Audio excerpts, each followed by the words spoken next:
va falloir que je sublime cet objet parce qu'il n'est pas unique, c'est pas un objet rarissime. Et si je veux le vendre correctement, il va falloir que je lui apporte une valeur ajoutée. C'est un bouchon de radiateur. Un bouchon de radiateur, c'est beau, hein? C'est atypique comme objet, c'est très collectionné, très convoité aussi, et je suis très contente de le voir arriver chez nous.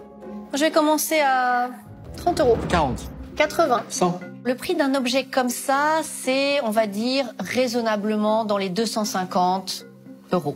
160. 180. Paul rentre dans la danse et là, je comprends vite que c'est contre lui que je vais devoir me battre. 200. 230. 260. 300.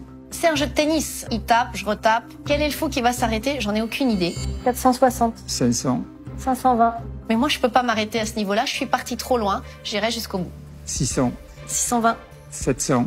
Là, je me dis, allez, j'essaye encore une dernière fois de le scotcher. 720. C'est à toi. Merci. Et j'arrive à faire une affaire conclue à 720 €.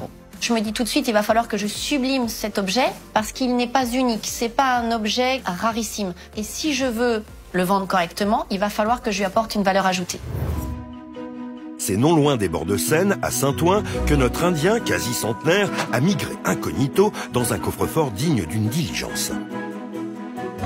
Caroline m'a demandé de travailler en urgence sur cet objet, qui a un intérêt esthétique certain.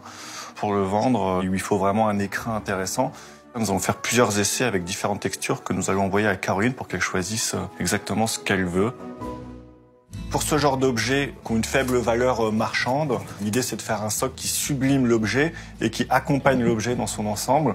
Là où on va avoir d'autres objets qui intrinsèquement sont très beaux et du coup le socle devra s'oublier au maximum. Donc là on fait exactement l'inverse, on essaye de magnifier l'objet avec un socle assez visible.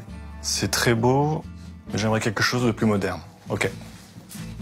J'aime bien en général travailler avec mes clients comme ça. C'est un échange d'idées, de propositions pour trouver quelque chose après qui soit vraiment unique et qui corresponde autant d'ailleurs aux clients qu'à moi-même. On essaye progressivement d'arriver vers quelque chose qui sublime l'objet.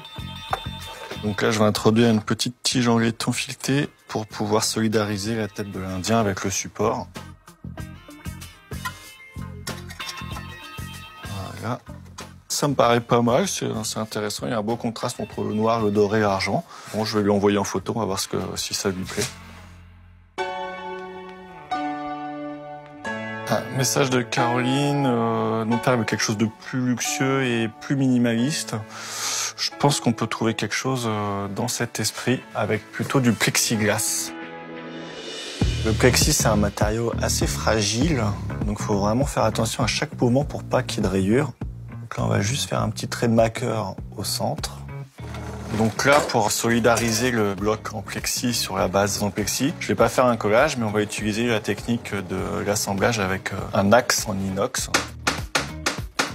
Là, on va faire le tarot pour maintenir le cylindre en plexi sur l'Indien.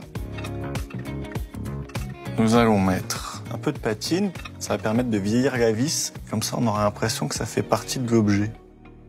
Discret, élégant, minimaliste, luxueux, je pense que c'est pas mal. J'adore, c'est exactement ce que je voulais, merci Balthazar. Parfait.